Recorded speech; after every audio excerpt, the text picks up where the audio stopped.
This is Pastor Tim coming to you from Bend and Lowita United Methodist Church in Central Texas. We're continuing our themes, great themes of the Bible.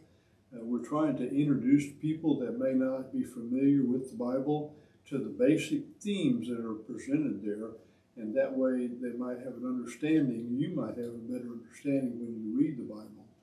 We're not going very deep. We're just going to give a basic idea so that it seems familiar when you get there. Today's topic is Exodus. The Exodus is a big event in the history of the Jewish people. That's when they were in slavery in Egypt, and God heard their cries and sent Moses down to rescue them. That's the 10 plagues that you may have heard of that took to convince the Pharaoh to let them go. That's a great liberation, a great freedom that God has given to God's people.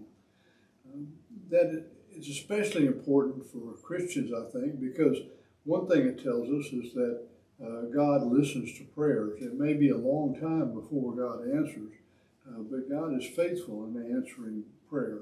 It may not be the answer or when or where or what we want, but God will answer prayers. The other thing is that God usually sends people.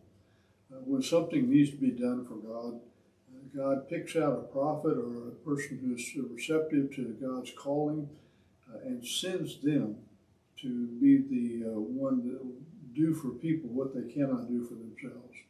That's the theme we find in the life of Jesus Christ. Jesus is the Son of God who comes down to earth to do exactly what Moses did, to rescue us when we could not rescue ourselves. God gives us a way through Jesus Christ to go through the wilderness, through the Red Sea, through the difficult times, into being in relationship with God.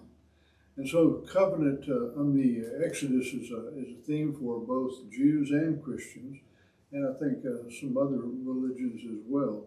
We want to journey from where we are to where we can be.